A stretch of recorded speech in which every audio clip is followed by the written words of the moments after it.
Residents in Hoboken are on high alert after ICE agents were seen and recorded making multiple arrests at the 9th Street light rail station on Sunday. Multiple arrests were also made in Jersey City and New Brunswick this weekend. Hoboken's Mayor Emily Jabbour, together with Assemblywoman Katie Brennan, as well as former Mayor and now Assemblyman Ravi Bala, held an emergency information meeting on Sunday night to inform residents of their rights if they're approached by ICE officers. We're joined now by Mayor Jabbour. Thanks so much for taking a minute to talk with us today, Mayor. My pleasure. Thank you for having me. Obviously, many Hoboken residents watched as ICE officers were patrolling your streets. How did you first learn that there was ICE activity present in the city? I started to receive text messages from concerned neighbors. I actually live only a few blocks from the light rail station.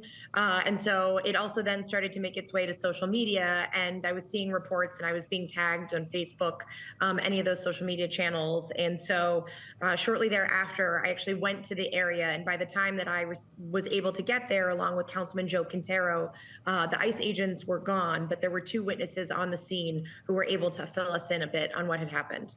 Mayor, let me ask you this. The Trump administration has insisted that the actions that they're carrying out are meant to keep communities safe, make communities safer, that they're taking criminals off the streets. Your job is to protect your city. Do you believe that these actions by ICE agents are helping to keep your community safer? I do not feel that this helps make our community safer. Quite the opposite. The level of anxiety and fear that now is in our community as a result of these actions is deeply upsetting for me. And I'm hearing from people across the community at all ages. You have high school students who are unwilling to walk to the high school by themselves. You have senior citizens who are asking me about security protocols for participating in public activities like our bingo program at our senior center. These are not people who are irrational. They are not overreacting. They are worried about their safety. When you have masked agents who do not feel that they have to provide you with a warrant, who are in unmarked cars, that sends a signal that things that are happening are in the cover of darkness. And the brazen, taking of 10 people on Sunday morning is really, it strikes fear in people. One of the officers on video in an interaction with Jersey City Councilman Jake Efros said, "We don't need a warrant, bro. Get that out of your head." That was his statement. That is in alignment with the new DHS policy that DHS officers, ICE, CPB agents do not need a judicial warrant. They can have what's called an administrative warrant to come into communities to make an arrest. What is your response to that? Do you believe that that is constitutional? I do not feel that's constitutional. We in the state of New Jersey and in our local law enforcement ensure that we follow the due process around a signed judicial warrant. At this time, there has been no evidence provided that any of the people who were taken on Sunday morning had any criminal background. There was outreach done on behalf of Representative Menendez on our behalf to get more information from DHS about the nature of what happened on Sunday, and they called it routine enforcement in their response to us. We know at least 3 of these individuals worked in Hoboken businesses and have been in touch with business owners and their family members. None of these people had criminal outstanding warrants. That is not the case at all. You held an information meeting on Sunday for community members. First, how did that meeting come to be? Let's start there, and then we'll get into what you shared.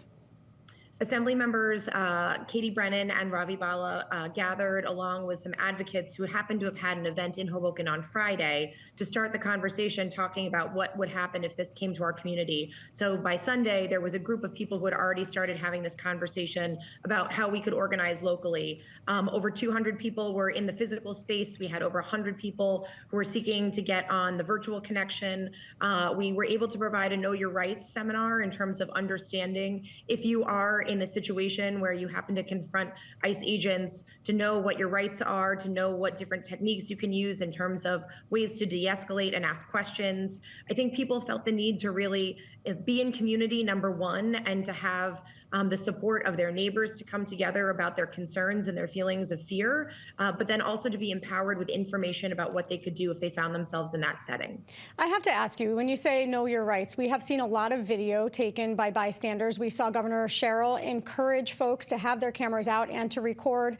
Is there a way to record that you feel is responsible and documents without, as you said, inciting more perhaps aggression or making the situation more provocative? Absolutely. I mean, the councilman from Jersey City who took the video footage really demonstrates how information can be power. We don't know what's happening necessarily unless people have the opportunity to take that video footage. And I really commend Governor Sherrill for what she's doing and organizing on the statewide level to make that possible. Because otherwise, how would any of us at the local level have any information about what had transpired? It was several days later that we were actually able to get a response, and that was only because of our congressman reaching out on our behalf that we got any response at all from DHS. There was no previous notification to our local law enforcement with respect to this operation at all. On the flip side of that, do you have any messaging for folks to de-escalate rather than to be using profane language? We've seen and heard a lot of that, even though certainly you can understand why some folks get, emotional in those moments. Do you have a message for folks? Well, certainly it's upsetting. It is hard to contain your emotion in that moment when you're watching another human being being attacked and detained without any understanding of the circumstances of that. One of the techniques that was shared on Sunday was to assist by asking someone for contact information for their loved one so that we could be assisting our neighbors in terms of letting people know what they've witnessed. It's knowing that if you're on private property that you have the right to request a warrant before a signed judicial warrant, to be very clear, before they enter your private property. Our superintendent of schools was also there to talk about the impact on our school properties and what parents need to know. So it's definitely very useful to get that information and education out there. If anyone has those questions, we have the slides that were presented. I'm more than happy to provide that. And Hoboken has an Office of Constituent Services. We've been directing people, if they have any questions at all and want more information, to please contact us through those channels. And just quickly, your city right now is part of a lawsuit, the Trump administration bringing that action because they say that you are a sanctuary jurisdiction because of a policy that says that no immigration enforcement can happen. Explain just quickly how you're responding to that, and is this a worthwhile endeavor for the city?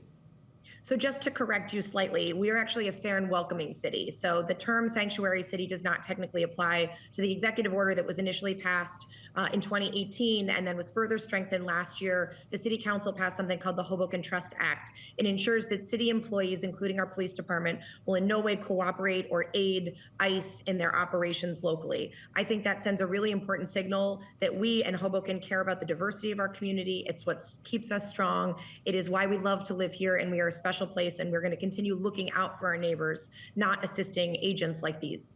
All right. Hoboken Mayor Emily Jabbour, thanks so much for taking some time to talk to us today. Appreciate it. My pleasure.